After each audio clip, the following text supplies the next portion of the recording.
अस्सलाम वालेकुम एवरीवन।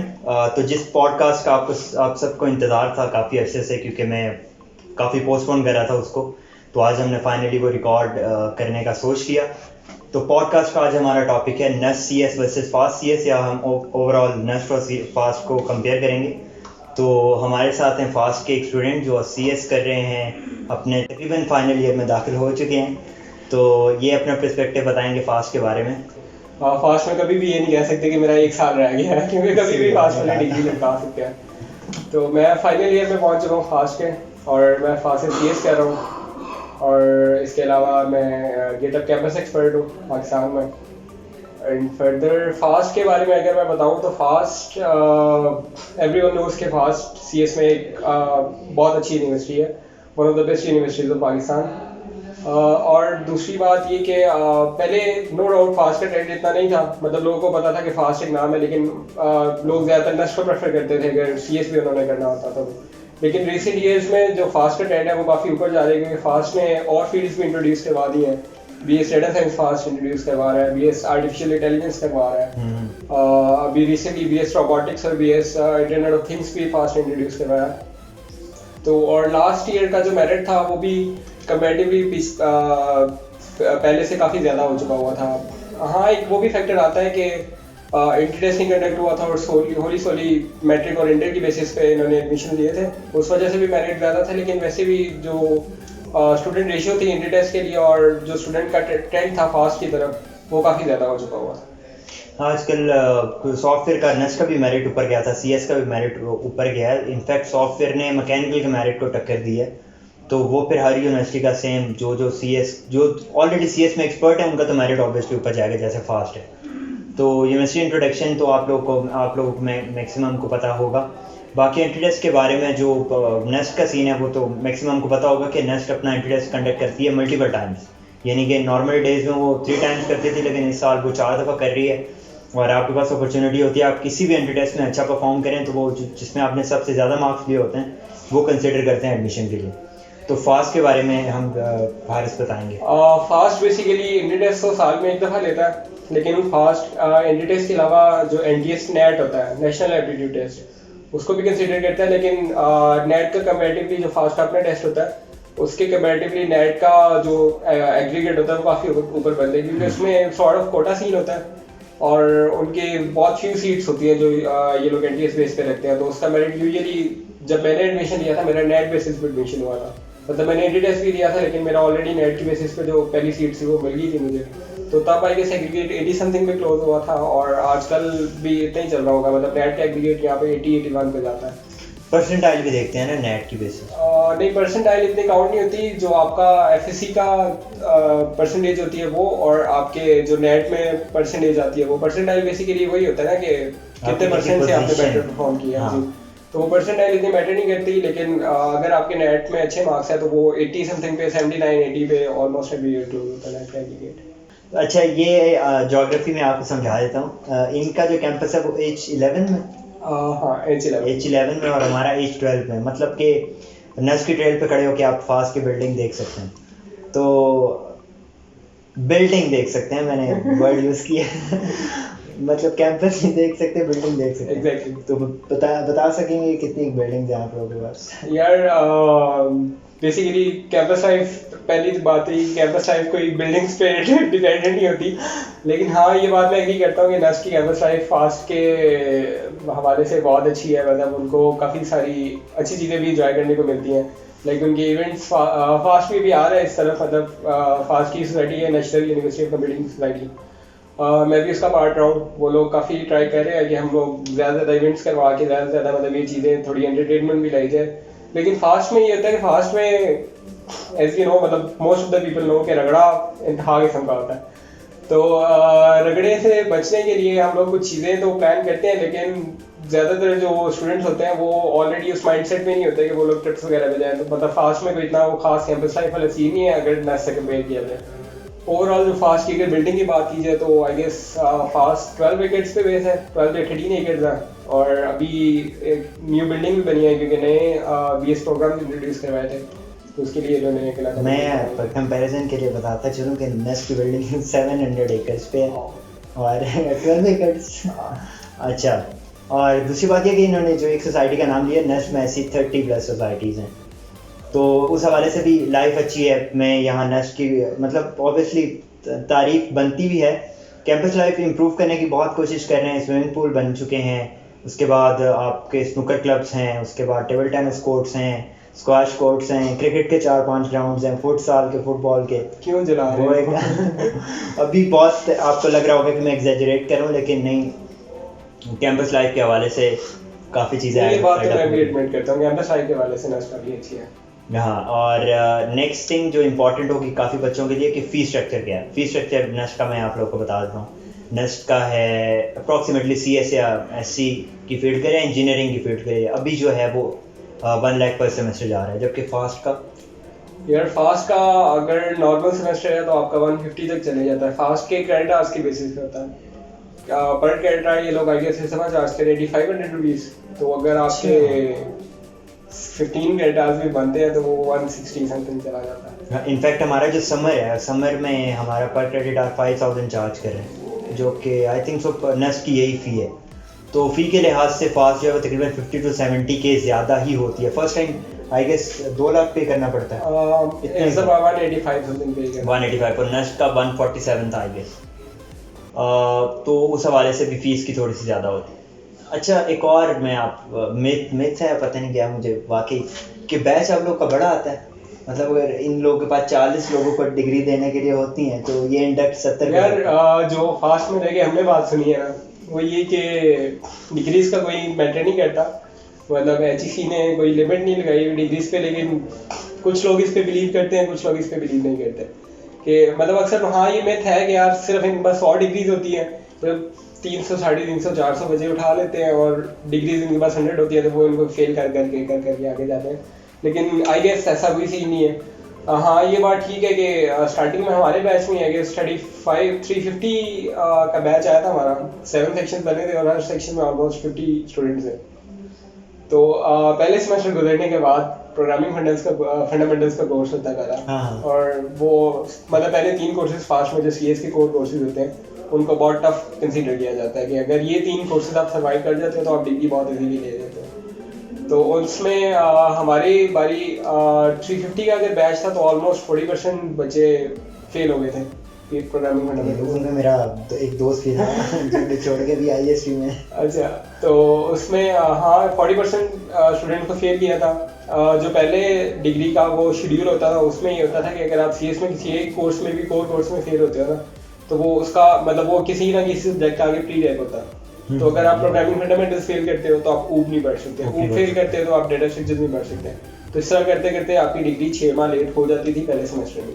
लेकिन अब इन्होंने जाके थोड़ी सी पॉलिसी चेंज किया। अब ये लोग ये कह रहे हैं कि 6 सेमेस्टर के कुछ कोर्सेज को पीछे ला रहे हैं 3rd 4th सेमेस्टर में, और आगे क्रेडिट आवर्स भी आपको ज़्यादा अलाउ कर देते हैं ताकि आपकी डिग्री टाइम पे निकल सके। ठीक है, और आपकी डिग्री टाइम पे हो जाएगी? अभी तक तो टाइम पे जा रही है, अल्लाह की शुक्र है, आगे कुछ नहीं कह सकते। इंशाल्लाह हो जाएगी। ग्रेडिंग पॉलिसी की बात करें, मतलब यूनिवर्सिटी में ऑब्वियसली आपने जाके पढ़ना है, वहाँ पे आपके पेपर्स होते हैं और आपके एग्जाम्स होते हैं और आपको ग्रेड्स मिलते हैं जो कि GPA होता है। जो ग्रेडिंग पॉलिसी नेस्ट में चल रही है वो है एब्सोल्यूट रिलेटिव ग्रेडिंग, और मैक्सिमम स्कूल्स में ये है। बाकी आई थिंक NBS में नहीं, साडा में एब्सोल्यूट होती है। रिलेटिव ग्रेडिंग सिस्टम अच्छा कैसे वर्क करता है? इसमें एवरेज बहुत मैटर करती है। लेट्स सपोज कि अगर पेपर टफ आ गया और 100 में से क्लास की एवरेज 40 है, तो 40 पे B या फिर C+ ग्रेड मिलेगा, और उससे नीचे वालों को उससे कम ग्रेड और उससे ऊपर वालों को उससे ज़्यादा ग्रेड मिलेगा। जबकि एब्सोल्यूट ग्रेडिंग का सीन ये होता है कि अगर 100 में से बेशक एवरेज 40 है, लेकिन 80 से ऊपर सिर्फ A मिलेगा, 70 to 80 B+, और इस तरह मतलब वो उन्होंने पहले से डिसाइड किया होता है। तो कुछ लोगों को एब्सोल्यूट अच्छी लगती है, कुछ को रिलेटिव अच्छी लगती है, मुझे रिलेटिव अच्छी लगती है। तो कौन सी ग्रेडिंग चल रही है? फास्ट में मिक्स एंड मैच चल रहा है, मतलब वो टीचर पे डिपेंडेंट होता है। टीचर से ज़्यादा मतलब जो भी कोर्स इंस्ट्रक्टर्स होते हैं और कोर्स कोऑर्डिनेटर होता है। अभी तक तो हमने रिलेटिव ग्रेडिंग एक्सपीरियंस किया, लेकिन कुछ सब्जेक्ट्स में एब्सोल्यूट ग्रेडिंग भी हुई है। तो रिलेटिव ग्रेडिंग का फास्ट का थोड़ा सा सीन बैड है। इसमें ये होता है कि आपकी एवरेज के ऊपर डिपेंड करता है कि आगे आपके कौन मतलब किस उस पर कितना ग्रेड मिलेगा। लाइक अगर एवरेज बहुत ज़्यादा आ गई है, 80 समथिंग की एवरेज आ गई है, तो आपको एवरेज पे B+ भी मिल जाता है। B+। लेकिन अगर एवरेज बहुत नीचे है, लाइक 40 समथिंग की एवरेज है, तो एवरेज पे C मिलता है, C या C+ मिलता है। सेम सीन इधर भी होता है, मतलब तकरीबन सेम ही है। लेकिन इन लोग का तुम लोग का कोई माइनर वाला सीन भी होता है, ए माइनर, बी माइनर? हमारे ये होता है कि डी होता है सबसे लोएस्ट रेट 1.0 पे, फिर डी प्लस होता है 1.33, सी नेक होता है 1.67, फिर इसी तरह सी आगे सी आ जाता है 2.0, सी प्लस 2.33 और इसी तरह मतलब पॉइंट। मतलब तुम लोगों का ना ए और बी के दरमियान 2 ग्रेड लाया करते हैं, जिसमें बी प्लस और ए माइनर है। ए माइनर और हमारा एक ही ग्रेड लाया करता है जिसको हम कहते हैं बी प्लस, जो हमारा 3.5 पे है। उसके बाद डायरेक्ट ए आता है यार। लेकिन बेटर सीन पता है क्या है कि नास्ट में अभी रिसेंटली मेरा एक दोस्त है सामा एजाज, वो मुझे मिला तो वो मुझे बता रहा था यार कि एग्जाम्स अच्छे नहीं हुए। तो मैंने कहा अच्छे किन टर्म्स में नहीं हुए, मतलब कोई फेल हो जाएगा? कहता नहीं यार नास्ट में फेल होने वाला कोई सीन नहीं है। मैंने कहा फिर? कहते हैं जीपीए 3 से नीचे आ जाएगा, और लिटरली मेरे एक सेमेस्टर में सिर्फ जीपीए 3 से ऊपर और बाकी सारे नीचे ही हैं। तो नास्ट में ये सीन भी होता है कि ज़्यादा स्टूडेंट्स को फेल नहीं करते, फास्ट में फेलियर की रेशो बहुत ज़्यादा होती है। आगे आगे थोड़ी कम हो जाती है, लेकिन पहले 3-4 सेमेस्टर में तो ठीक ठाक बच्चे फेल हो जाते हैं। तो उसमें ये गुड पॉइंट भी है कि फास्ट से अगर भी ग्रेजुएट हो गया जाता है तो इंडस्ट्री वालों को भी इस चीज़ का पता है कि फास्ट वाले इतनी आसानी से पास नहीं करते। तो अगर एक स्टूडेंट ने ग्रेड लिया हुआ, मतलब इवन बी या बी प्लस भी लिया हुआ है, तो उसको फास्ट के लिहाज से उसको बहुत अच्छा ग्रेड कंसीडर किया जाता है, मतलब उसने स्ट्रगल किया उसके कोर्स में। तो मतलब अगर आप पास होके जा रहे हो, किसी सब्जेक्ट में पास हो रहे हो, तो इसका मतलब फास्ट से अगर किसी सब्जेक्ट में पास हो तो इसका मतलब यही है कि आपको उस सब्जेक्ट में प्रॉपर ग्रिप थी तो आपने उसको पास किया। नहीं तो मतलब अगर ठीक है शुगर मेले में करना है तो वो फिर एफ आपका आ जाता है, बहुत इजीली आ जाता है। फास्ट में एफ लेना कोई बहुत थने खाने वाली बात नहीं है, सुकून से आ जाता है नॉर्मल। हमारे यहाँ मुश्किल से आता है, हमारे यहाँ लेना पड़ता है, पास बड़ी मुश्किल से होते हैं। अच्छा। और दूसरा ये कि हमारे कुछ जीपीए में भी रगड़ा देते हैं, मतलब मोस्टली स्टूडेंट्स का जीपीए 2.5 के दरमियान लाइक रहता है। उससे 2.5 और 3 के दरमियान वाली रेशो फिर थोड़ी सी कम हो जाती है, फिर 3 से 4 वाली बहुत ही कम हो जाती है। तो इस तरह लेकिन हाँ ये है कि अगर आपने एक कोर्स पास किया हुआ है, अगेन मैं वही बात करूँगा, तो आपको उस पर प्रॉपर ग्रिप होगी तो आपने पास किया होगा। तो इसका इंडस्ट्री में बहुत ज़्यादा इफेक्ट जाता है कि अगर ये लोग रगड़ा देते हैं तो आगे जाके उसका हमें कुछ फ़ायदा भी मिल जाता है। हाँ ऑब्वियसली इंडस्ट्री में मतलब ज़्यादा एक्सपीरियंस लोग जाते हैं पास की तरफ से। लैब्स और रिसर्च में क्या क्या काम हो रहा है? लैब्स कितनी अच्छी हैं? यार लैब्स में टू बी ऑनेस्ट कोई खास इतनी फास्ट में लैब्स नहीं है, क्योंकि जो इनका ये रैंकिंग का क्राइटेरिया होता है उसमें भी लैब्स मैटर करते हैं, और फास्ट इसी वजह से भी तो किसी रैंकिंग में नहीं आ रहा है क्योंकि इनके पास लैब्स भी बहुत अच्छी नहीं है। हाँ एक दो लैब्स बहुत अच्छी काम कर रही हैं, लाइक डॉक्टर हमाद नवीद है, बहुत अच्छे टीचर हैं मेरे, उन्होंने वो लैब पे काम कर रहे हैं, वो बेसिकली बायोलॉजिकल कंप्यूटिंग पे काम कर रहे हैं। दूसरा एक दो और लैब्स बहुत अच्छी चल रही है, अभी recently I lab artificial intelligence and machine learning, वो भी बहुत अच्छा काम कर रही है। लेकिन comparatively to other universities like complex में लैब बहुत ज़्यादा है, मतलब बहुत ज़्यादा अच्छी भी है और उन पर रिसर्च भी बहुत हो रही है। और नस्ट में भी आई गेस यही सीन है कि उनके लैब्स में काफ़ी काम कर रहे हैं। तो अगर फास्ट की बात कीजिए तो उस तरह से काम नहीं हो रहा है, लेकिन जो लैब्स चल रही है वो बहुत अच्छी चल रही है। ठीक है, मुझे तो आई थिंक हमारे डिपार्टमेंट CS और SS से रिलेटेड है, तो लैब्स तो ठीक है, मतलब मैंने देखा है बाकी यूनिवर्सिटी से बेहतर है। बाकी अब मुझे कंफर्म नहीं पता, लेकिन कुछ हमारी लैब्स हैं जो लिंक्ड हैं इंडस्ट्री के साथ। लाइक एक है जो हुआवे के साथ, मतलब हुआवे सर्टिफिकेशन वो प्रोवाइड कर रही है। फिर उसके बाद हमारी कुछ रिसर्च लैब्स हैं जो IoT पे काम कर रही है, मतलब वहाँ पे प्रोजेक्ट्स ये चल रहे हैं। वो वहाँ पे स्टूडेंट नहीं जाते पढ़ने के लिए, वहाँ वो लैब्स बनी ही सिर्फ रिसर्च के लिए। हाँ फास्ट में भी कुछ ही सीन है। हाँ वो लोग ऑफर करते हैं, लाइक नेक्सल से एक लैब है फास्ट की, डॉक्टर अदनान चला रहे हैं उसको और बहुत अच्छा चला रहे हैं। तो वो लोग भी मतलब ऑफर करते हैं, इंटर्नशिप ऑफर करते हैं। उनका भी यही सीन है, वो डायरेक्टली इंडस्ट्री के साथ कनेक्टेड। और ये हुआवे वाली लैब है, एक हमारी भी हुआवे ICT के नाम से। हाँ सेम वैसे सेम। हाँ बाकी इंडस्ट्रियल अपॉर्चुनिटीज में गूगल वाले सुने आते हैं। हाँ माइक्रोसॉफ्ट वाले को बिल गेट्स उठा के लेके जाता है। अच्छा यार इंडस्ट्रियल अपॉर्चुनिटीज में ये है कि फास्ट के जो मतलब स्टार्टिंग वाले जो थे मतलब 2010 समथिंग में अगर देखा जाए तो वो लोग ठीक है, वो लोग बहुत अच्छी कंपनीज में काम कर रहे हैं लाइक गूगल समथिंग। और दूसरी बात ये भी कि यार अगर स्टूडेंट्स ही 100 ग्रेजुएट होने हैं तो सबको जॉब मिल ही जाती है। क्योंकि लास्ट टाइम जिस उसमें ईयर में मैं गया था उस पर जो ये हो रही होती है हायरिंग हो रही होती है, तब मैं गया था उस पर। तो उसमें हायरिंग ड्राइव होती है बेसिकली फास्ट में, हर ईयर ग्रेजुएशन के करीब आके। उसमें एक बैच के 104 समथिंग स्टूडेंट्स ग्रेजुएट हो रहे थे, और जो टोटल कंपनीज आई थी तो 106 थी, तो वो लोग सारे ऑलमोस्ट मतलब हो गए थे। इवन एक लड़का, मैं उससे वैसे पूछ रहा था कि क्या सीन है, मतलब हायरिंग कैसे होती है, तो वो कह रहा था यार मेरा GPA है 2.01 समथिंग और उसको बहुत अच्छी कंपनी में जॉब ऑफर हो गई थी। तो इस पे भी थोड़ी सी बात कर लेते हैं कि GPA मैटर्स और डजंट मैटर। हाँ तो GPA डज मैटर, लेकिन अगर आपने आगे अपनी स्टडी को कंटिन्यू करना है तो GPA डज मैटर। मतलब अगर आपने मास्टर्स करना है या PhD करनी है तो GPA matters a lot. GPA के बगैर आपको किसी अच्छी यूनिवर्सिटी में मास्टर्स में एडमिशन नहीं मिलेगा, ना आप PhD कर सकते हैं। लेकिन अगर इंडस्ट्री की बात की जाए तो अगर आपकी स्किल्स बहुत पीक लेवल पे है तो ऑब्वियसली उधर GPA doesn't matter.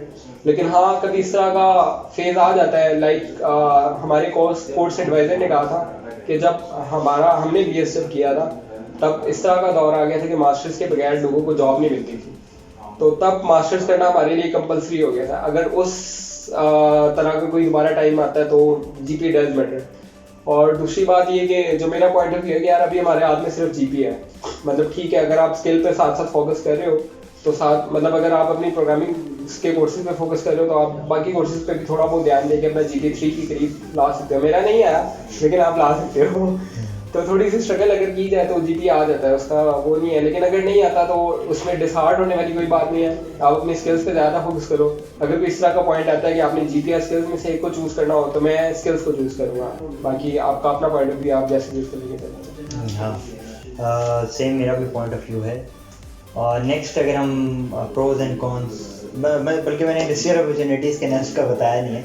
Industrial opportunities आती है नेस्ट में भी काफ़ी, मतलब most of the student body, मतलब जो थर्ड ईयर के भी हम लोग हैं तो वो अंदर लैब में इंटर्नशिप्स कर रहे हैं। अब कुछ हैं उनको मार्केटिंग साइड पे मिल गई हैं जॉब्स, कुछ स्विच कर जाते हैं, मतलब इलेक्ट्रिकल के स्विच करके या मशीन लर्निंग में चले जाते हैं। और जैसे तुम लोग का होता है हायरिंग प्रोसेस, उस तरह हमारे जॉब फेयर्स होते हैं, लेकिन उसमें उसी बंदे को जॉब ऑफर हो रही होती है जिसके पास ऑलरेडी जॉब होती है। तो ये सीन है काफ़ी, मतलब जॉब का थोड़ा सा कंपैरेटिवली लोअर है। यार अगर नस्ट के बारे में मैं अपना पॉइंट ऑफ व्यू बताऊं तो मुझे नस्ट की सबसे अच्छी चीज़ लगती है वो आपकी है एल्यूमिनाई। आप अपने एल्यूमिनाई के साथ बहुत ज़्यादा लिंक होते हो। फास्ट में इस तरह का सीन बहुत कम है। मतलब मैंने अक्सर लोगों को देखा है कि वो लोग मतलब जो उनके एल्यूमिनाई होते हैं वही अपनी कंपनी में किसी मतलब जहाँ पे वो काम कर रहे होते हैं वो वहीं पे आपको कहीं एडजस्ट करवा देते हैं। फास्ट में भी ये चीज़ काम आती है, लेकिन फास्ट में इस तरह काम आती है कि अगर इंडस्ट्री में कोई बैठा हुआ है, मतलब आपका एल्यूमिनाई बैठा हुआ है, आप उसके पास इंटरव्यू देने जाते हो, उसको पता होता है यार जहाँ से मैंने पढ़ा वहीं से इसने पढ़ा, मतलब उसको पता होता है कि इसने किस तरह से स्टडी किया हुआ, मतलब अगर इसका GPA इतना है तो इसने क्या स्ट्रगल की थी, मतलब इसने GPA पे ज़्यादा फोकस किया था, इसके प्रोग्रामिंग सब्जेक्ट स्ट्रॉन्ग है, उसको पता होता है कि इसके स्किल लेवल के तरह, तो उधर ये चीज़ काम आ जाती है।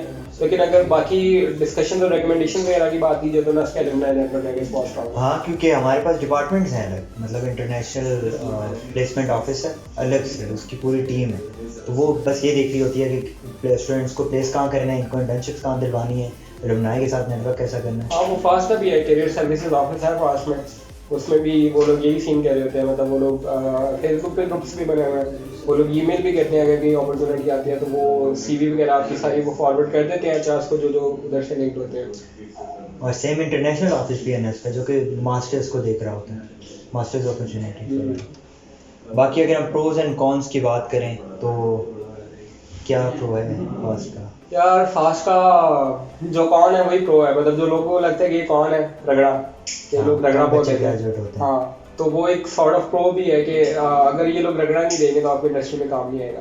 हमारे एक टीचर बताते होते हैं कि फास्ट का जो सबसे बड़ा बेनिफिट है वो यही है कि देखो जो डिग्री, मतलब मेरा पॉइंट ऑफ व्यू भी है और बाकी मोस्टली लोगों का ये था कि जब आप डिग्री करके जाते हो तो आपको इंडस्ट्री का कुछ पता नहीं होता, मतलब आपको सिर्फ आपने कोर्सेज पढ़े होते हैं लेकिन आपको वो चीज़ इम्प्लीमेंट करना नहीं आ रही होती। तो फास्ट के स्टूडेंट में जैसे मेरे टीचर ने एक्सप्लेन किया था वो यही कह रहे थे कि जो फास्ट का स्टूडेंट होता है उसको ट्रेन करना हमारे लिए ईजी हो जाता है। मतलब अगर किसी और यूनिवर्सिटी की बात की जाए, अगर उसको 6 महीने लग रहे हैं एक स्टूडेंट को ट्रेन होने में, तो फास्ट के स्टूडेंट ने इतना रगड़ा खाया होता है कि वो लोग इजीली 1-1.5 माह में ट्रेन हो जाते हैं बहुत इजीली। तो इंडस्ट्री को इस चीज़ से बहुत फ़ायदा होता है, तो वो इंडस्ट्री ऑब्वियसली उसको पिक करेगी जिसपे उनको स्ट्रगल कम करनी पड़े।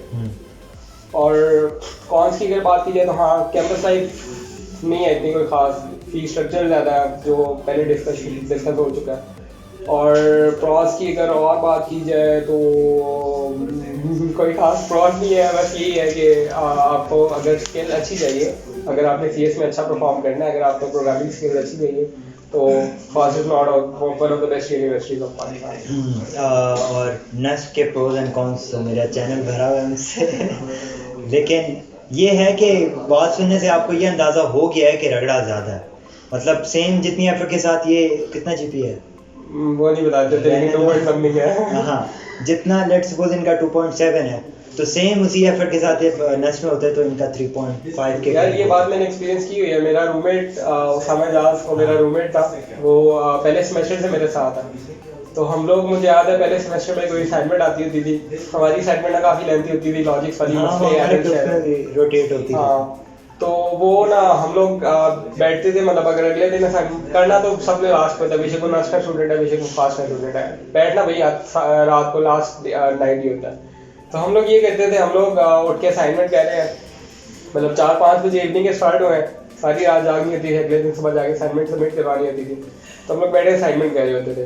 अब उसामा की असाइनमेंट आती थी, उसामा रात को सुकून से सोता था, उसने हमें सिर्फ यही बात करनी होती थी, यार मुझे ना सुबह फला इतने टाइम में उठा देना, मतलब 6 बजे फॉर एग्जाम्पल उठा देना। हाँ, उस लड़के की बात ये भी एक अच्छी थी कि वो मतलब उसको वो कोई खास बहाने नहीं बनाता था, यार अभी उठाऊँ, नाश्ता करूँगा, नहाऊंगा, ये करूँगा, वो करूँगा, फिर बढ़ने बैठूंगा।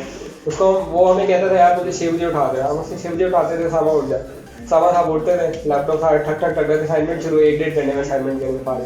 तो फास्ट में थोड़ा बहुत इस पर ज़्यादा होता है, मतलब नस्ट का ये आई गेस एक प्रो भी है कि वो लोग आपको टाइम बहुत दे देते हैं और चीज़ों को एक्सप्लोर करने का, लाइक और डिफरेंट स्किल्स आप एक्सप्लोर कर सकते हो। आप अपनी मतलब, क्योंकि मैंने बताया कि यूनिवर्सिटी में आपको फील्ड से रिलेटेड नहीं कोई खास बताते हैं, मतलब वो आपको बेसिक्स बता देते हैं, बाकी एक्सपर्टीज आपने इंडस्ट्री में जाके एक्सपीरियंस के साथ हासिल करनी होती है। तो नस्ट में आपके पास इतना टाइम मिल जाता है कि आप और चीज़ों को एक्सप्लोर कर लो, लाइक आप फ्रीलांसिंग कर लो, आप डिफरेंट स्किल्स सीख लो, आप और चीज़ें सीख लो, इधर उधर चीज़ों को यूट्यूब चैनल खोल लो, आप यूट्यूब चैनल खोल लो, आप बच्चों को ज्ञान बांटना शुरू करते हो। तो नस्ट में इतना टाइम मिल जाता है, लेकिन फास्ट में इसको थोड़ा सा मैनेज करना पड़ता है। तो ये भी फास्ट का भी एक प्रो ही होता है कि अगर आपकी मैनेजमेंट स्किल बहुत अच्छी हो जाती है कि आप चीज़ों को कैसे मैनेज करते हो। अगर आप स्टडी के साथ साथ यूट्यूब चैनल को लेके चलो तो आपकी मैनेजमेंट काफ़ी स्ट्रॉन्ग हो चुकी होती है। हाँ, बाकी मैंने ये बात नोट की है कि नेस्ट में आके काफ़ी लोगों ने अपने इंटरेस्ट एक्सप्लोर किए। एक पोस्ट पे मैं पढ़ा था कि आधे नेस्टियंस तो CSS कर लेते हैं, बाकी आधे फोटोग्राफर्स बन जाते हैं और आधे यूट्यूबर्स बन जाते हैं। नहीं, आधे नहीं, अभी रेशियो कम है। तो हो जाएगी सही है। और दूसरा ये कि नेस्ट में ना मोस्टली आती क्रीम है, मतलब बहुत सारे फास्ट के मैंने इस तरह के स्टूडेंट भी देखेंगे, यार नेस्ट में एडमिशन नहीं हो इसलिए फास्ट में है।